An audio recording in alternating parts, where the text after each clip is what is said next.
கோமியம் குடிச்சா கோவிட் போயிரும் சொன்ன நீ எங்கள்கிட்ட வந்து கூடுதலான அறிவியல் ஆதாரம் வேண்டும். ஒரு நியாயம் வேணாமா?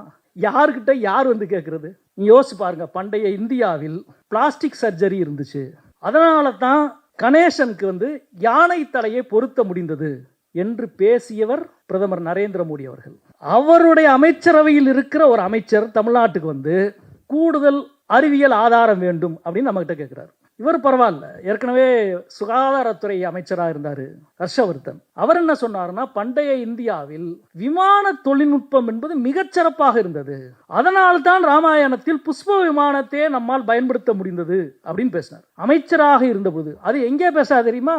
இந்திய அறிவியல் மாநாட்டை துவக்கி வைத்து பேசினார். இவருடைய கட்சியினுடைய மாநில முதலமைச்சர் குமார் தேவ் அவர் தான் வந்து சொன்னார், வந்து பண்டைய இந்தியாவில் வந்து செயற்கைக்கோள் இணைய தொழில்நுட்ப வசதி கூட இருந்துச்சு, அதனால தான் குருச்சேத்திர போரை தன்னுடைய அறைக்குள் இருந்தே சஞ்சயனால் பார்த்து கதையை சொல்ல முடிந்தது அப்படின்னாரு. இவ்வளவு அறிவாளிகளினுடைய ஒரு கூட்டத்திலே இருக்கிற ஒருவர் தமிழ்நாட்டுக்கு வந்து இவ்வளவு ஆதாரத்தை, அறிவியல் எல்லா கண்டுபிடிப்புகளை ஆய்வை நடத்திய நம்மகிட்ட வந்து நீங்க அறிவியல் ஆதாரம் போதல, கூடுதல் ஆதாரம் வேண்டும் அப்படின்னு கேட்கிறார்.